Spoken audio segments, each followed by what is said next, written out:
Matt, Fannie Mae, bit of peace, Yeah. consumer confidence. Anything else on this? I don't want to move on. No, but that's a good pin on for sure. Fannie Mae consumer confidence in housing may have plateaued. It's been amazing how much confidence there has been, the demand in housing. Maybe it has plateaued according to Fannie Mae, which we're watching you, Fannie Mae. Yeah. So this is I just wanted to outline the trajectory, the kind of larger trajectory. We're definitely in still a seller's market for sure. But if you look at, they have a nice little graph here, and they. A frustrating seller's market. Like it's not supposed to be a seller's market. Oh, totally not. But the way that so the plateau they're talking about is not like a plateau of happiness. It's definitely like a valley, more like a valley of a plateau of sadness. Now, if we're looking at this, it is valleyed. It is not plateaued. Yeah, that's a good point. Yeah, why did they say plateau? Plateau. Well, the bad time. Yeah. Well, anyways, what are they? What I was struck by looking at this chart is that since at least 2012, and probably longer than that, consistently more people thought that it was a good time to buy a home rather than a bad time to buy a home. But in April of 2021, these lines crossed. From then till now, people think that it's a good time to sell.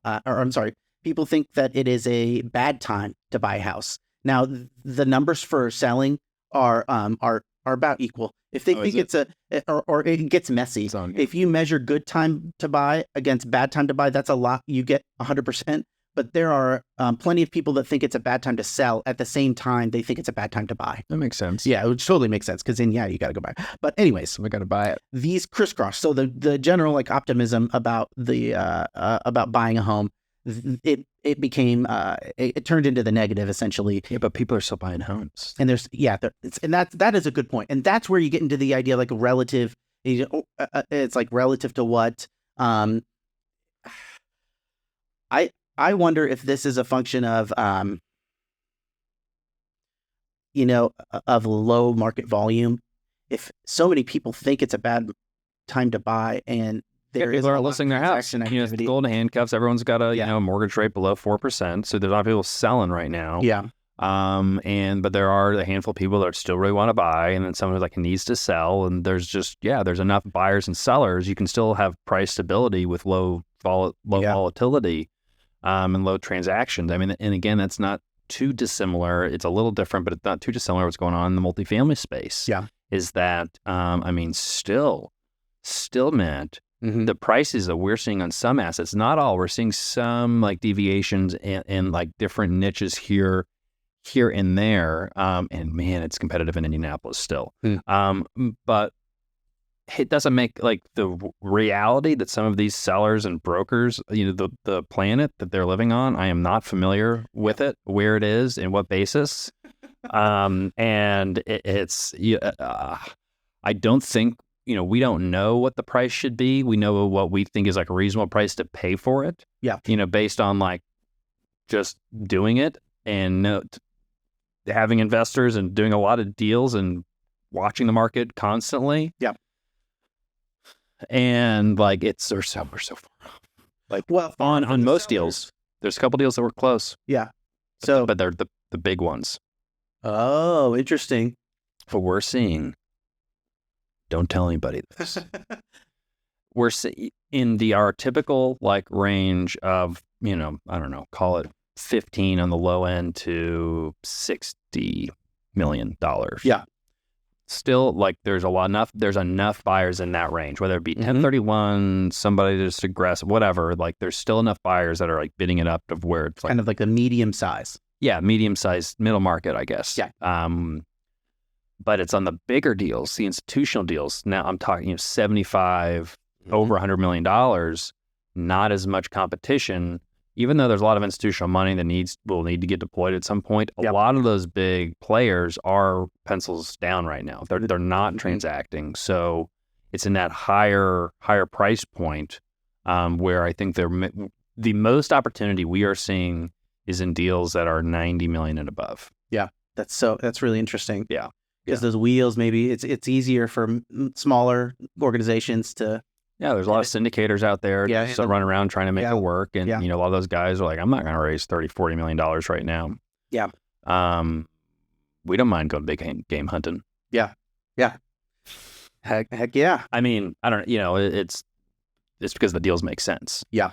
And the big deals, we've done a couple big deals, and there's a lot, like talk about economies of scale, why multifamily is great. The bigger the deal, it can get easier in a lot of ways. Yeah, if you mess up in a really, really big way. What I am curious about, and now aside from like the numerical, this kind of difference between the middle market and institutional, maybe institutionals getting a little bit better prices, is on a deal-to-deal basis. And I get broker will never tell me this, but are they seeing, oh man, the buyers just aren't really biting?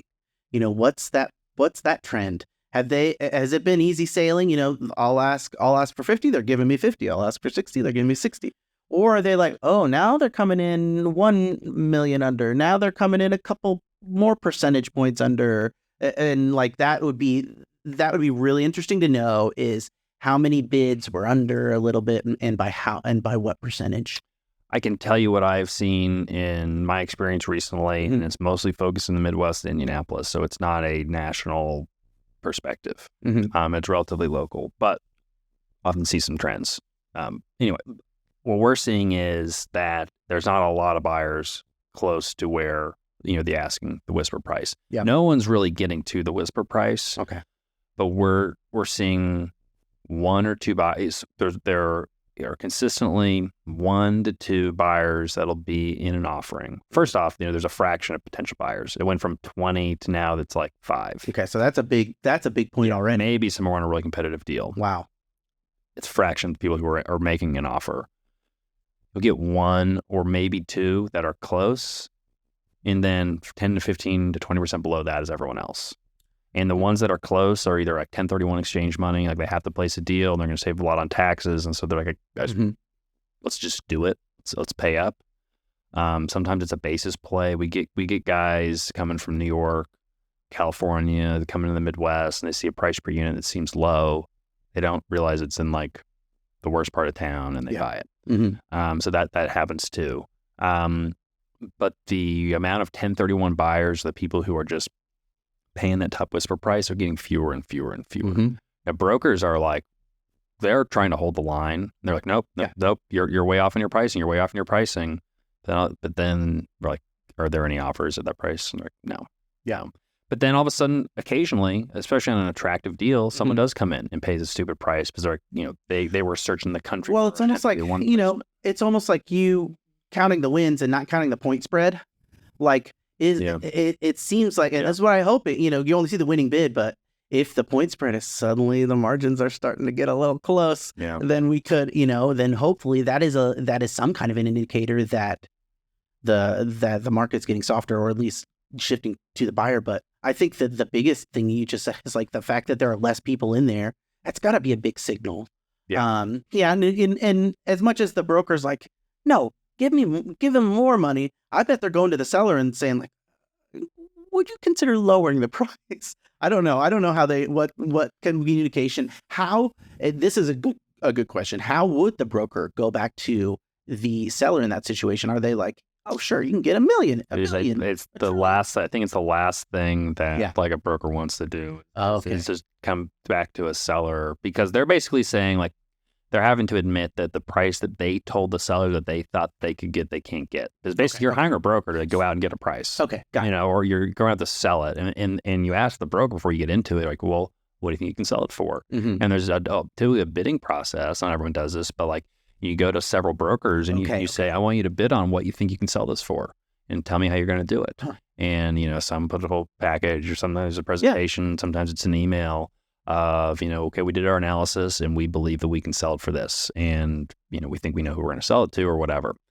And so you've often won that deal. A broker, you're just getting the listing that's the big thing. So you've won that deal saying, I can get you $20 million. Yeah. And then, but the offers are only coming in at 15 or 13.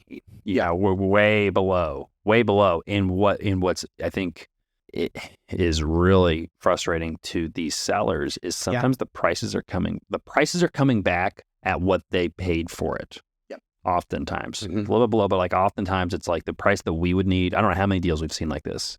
The price that we would need for it to work is the price that they paid. Okay. And it is what it is. We're Yeah. saying, we get it. If that doesn't work for you, and it may not, then like we're not the buyer for you. But like this is it's the math and accounting for the risk in the market. Now, if someone wants to overpay and not take into account, they can go ahead and do that. But it's not a happy. If you overpaid by 10 or 15%, and then the market is down 10 or 15%, well, yeah, your equity is maybe wiped out. Yeah.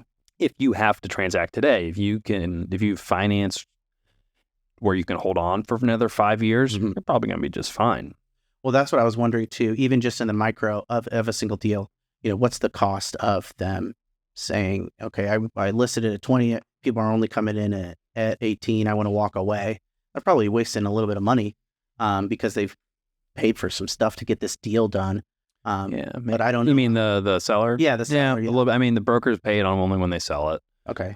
Maybe they've fixed the property up a little bit, which they probably should have done. Yeah. To do anyway. So they're just frustrated because they can't. Some people are like, oh, I can get X, great. They see the money in their head, and then it's like, no, we have to hold on to this for 5 years or hand it back.